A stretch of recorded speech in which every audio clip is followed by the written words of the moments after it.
apat yung karburador nito. Sobrang bilis nito kapag napaandar ko to.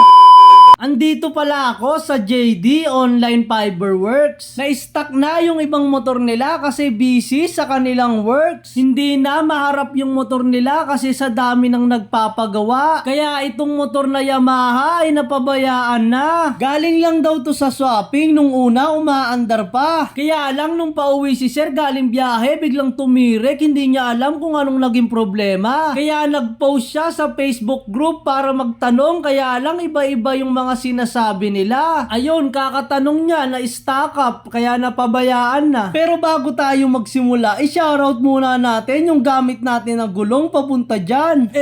Baka shipa yan. Chinek ko muna kung may langis pa, baka kasi natuyuan na. Ayun, meron pa naman. Tsaka ako sinimulan, binaklas ko na agad yung upuan para masilip yung mga wiring at CDI. Ayun, okay pa naman. Pagkatapos kong ma-check yung mga wiring, ayun, binaklas ko na yung kaha sa ibabaw ng tangke. Pagbaklas ko, sinilip ko, ayun, puro sapot ng gagamba. Ito yung literal na na-stuck talaga dahil sa itsura. Syempre, hindi na ako nagpaligoy-ligoy. Binaklas ko na agad yung karburador niya. Yung iba kasi dyan, nagpipiling maganda, pangit naman ang itsura. Charot.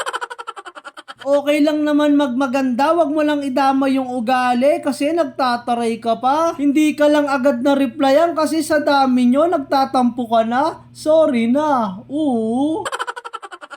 Timelapse na tayo. Dito talaga ako natagalan sa paglinis ng karburador kasi apat ito. Ito pala yung naging problema at naging issue nito. Itong diaphragm tsaka spring mukhang napalitan na to. Kasi kung mapapansin nyo, magkaiba talaga sila ng kulay. Pati yung washer ng diaphragm, yung isa lubog, yung isa nasa ibabaw. Pati yung spring magkaiba kasi yung isa maikse, yung isa mahaba. Ito yung diaphragm nakakaiba kasi yung karayom halatang hinasa. Pero sabi ko kay sir, mapapaandar ko naman pero malalaman kung ano bang naging epekto sa makina. Kaya bago ko ikabit yung karburador, tinesting ko muna yung fuel pump kung gumagana. Positive, okay na okay pa naman. At dahil drain na yung baterya, naki-jumper na lang muna ako sa sasakyan. Kaya pagka-jumper ko, start na agad yan.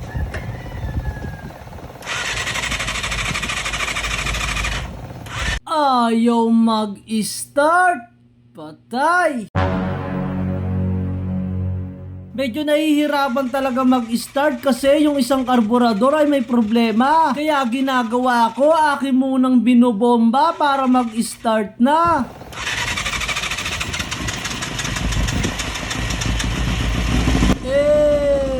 Apagkaangas.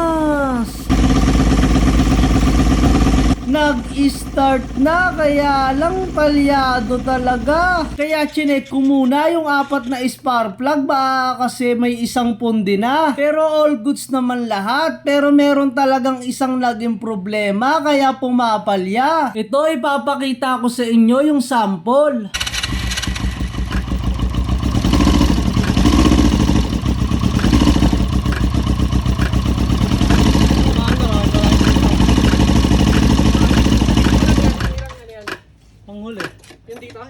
Dito. Ayun dyan. Napansin nyo kapag tanggal yung isang spark plug, okay yung makina kapag binobomba. Ayun yung naging epekto sa makina kasi yung spring at diaphragm ay iba.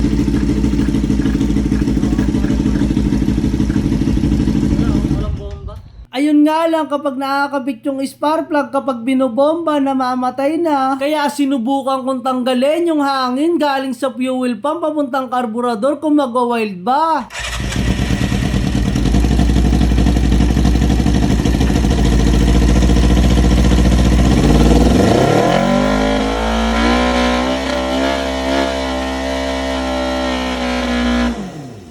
Positive, yung isang karburador talaga may problema. So paano? Di natin matitest drive. Ang importante, napaandar na natin yung makina at alam na ni sir kung ano ba yung papalitan. Ayoko rin naman kasing pwersahin, baka mas lalong dumami yung papalitan. So paano? Kita-kits sa susunod na video. Salamat sa panonood.